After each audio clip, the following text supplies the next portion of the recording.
Allez, c'est l'heure du dernier prix, Sandrine. Voilà, et j'appelle pour remettre ce dernier prix Julien Dubois. Il est président du Grand Dax, vous le connaissez parfaitement, et le maire de Dax. Sous vos applaudissements.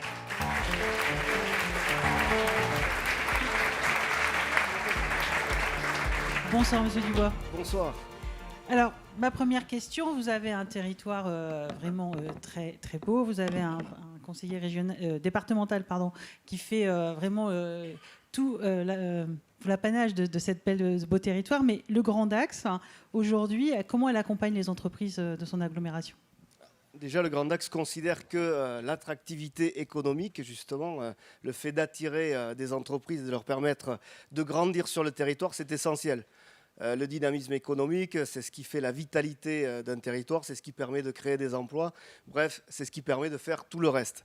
Donc de ce point de vue-là, depuis longtemps, l'agglomération du Grand Dax s'est dotée d'un écosystème qui permet d'accompagner les entrepreneurs, les entreprises à chaque étape de croissance de leur activité. À la naissance, on a ce qu'on appelle une pépinière d'entreprise, un hôtel d'entreprise qui permet de les accueillir pour leur premier pas, pour leur permettre d'éclore dans un écosystème qui leur permet de se concentrer sur leur métier. On a même un Fab Lab qui permet de les accompagner sur les tentatives d'innovation, sur les premiers investissements qu'ils auraient du mal à faire. Et puis après, tout au long de la croissance, on peut les accompagner avec une entrée importante qui est celle du service développement économique, un service qui est tout entièrement dédié à l'accompagnement des entreprises et qui les suit dans leur croissance en leur permettant de trouver des emplacements pour établir leur activité. On a 6 zones d'activité économique sur l'agglomération du Grand Dax et on est en train d'en créer de nouvelles,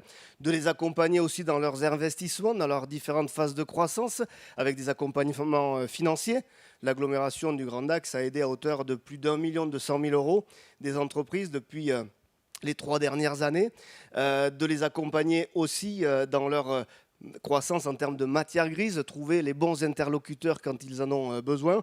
Bref, permettre à ces entrepreneurs de trouver sur le Grand Dax, en plus de l'attractivité naturelle qu'on connaît de notre territoire, permettre de trouver tous les ingrédients pour travailler. Et puis dans ces ingrédients-là, il y a aussi l'emploi. Et du coup, nous avons identifié l'enseignement supérieur comme essentiel dans l'offre qu'on devait fournir et proposer sur notre territoire.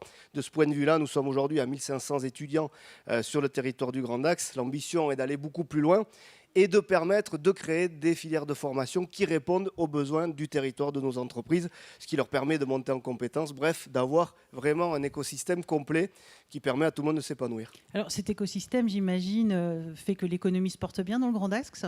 C'est quoi ce que vous diriez ? J'entendais tout à l'heure que sur la région, c'était plus 10% de création d'entreprises. Sur l'agglomération du Grand Dax, c'est plus 20%.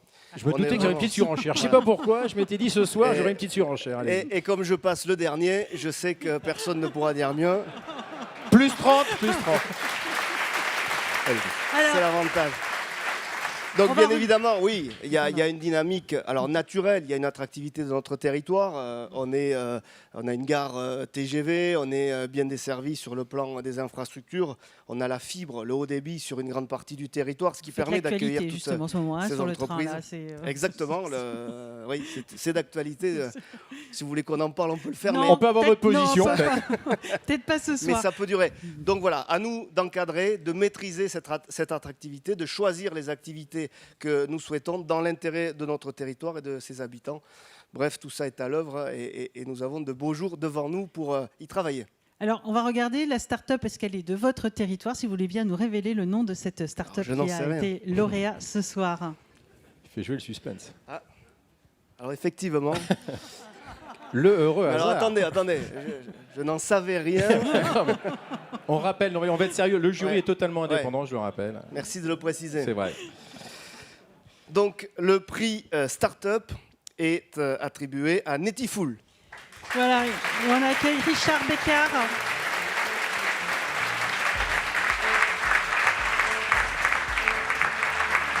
La remise du trophée. La remise du trophée pour les photographes, si vous voulez bien. Regardez les photographes. Alors, on a vu tous ces... Oh là, je vous laisse prendre la photo. Voilà, prenez la pause. Je vous laisse faire. Ah, c'est magnifique. On a une petite Eh oui. surenchère ce soir qui est sympa quand même. Allez. Restez bien sur la croix pour nous répondre aux questions en tout cas, parce que vous êtes Voilà, sortir de alors, workshop. on a vu tout l'accompagnement de l'agglomération du Grand Dax. Alors, est-ce que Netiful en a profité? Oui, évidemment, Netiful a bénéficié de l'accompagnement grâce à Pulseo. Vous avez le droit de faire ce que vous voulez quand même. Hein, c'est pas...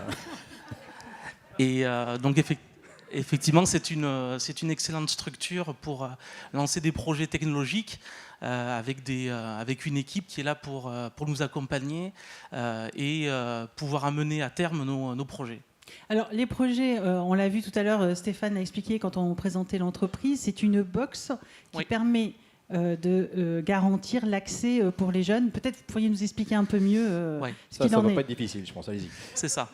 Alors, c'est une box, exactement. C'est un boîtier qu'on installe au niveau des écoles et qui va permettre aux enfants de naviguer sur Internet sans risque, en enlevant tout ce qui est contenu inapproprié, notamment les résultats des moteurs de recherche, les images Google Images, etc., et les sites qui peuvent effectivement être sensibles pour les enfants. Voilà. Et on a vu tout à l'heure, on parlait beaucoup de circuits courts, et vous arrivez à générer cette box et l'ensemble de vos innovations avec un circuit très très court en fait. Oui, c'est ça. L'idée, effectivement, c'était de pouvoir faire ce qu'on appelle une preuve de concept d'un produit qui serait fabriqué localement en utilisant des nouvelles technologies comme l'impression 3D qui permet d'utiliser un bioplastique biodégradable et compostable et qui est fait à base d'amidon de maïs. Ça vient d'une usine qui est sur Niort, qui nous envoie effectivement cette résine. Cette ligne de production nous permet effectivement aujourd'hui d'équiper 400 écoles et normalement on devrait arriver à 500 écoles d'ici la fin de l'année avec des objectifs de passer notre 1000e boîtier pour le début du second semestre 2022. Ah bah écoutez, c'est ce qu'on vous souhaite. Et puis une dernière question, je crois que votre actualité, puisqu'elle reprend en présentiel, il y a des salons qui se dessinent très rapidement. Alors c'est quoi l'opportunité d'aller montrer votre box dans un salon parisien aujourd'hui? En fait, on peut sortir de Dax, ça c'est bien.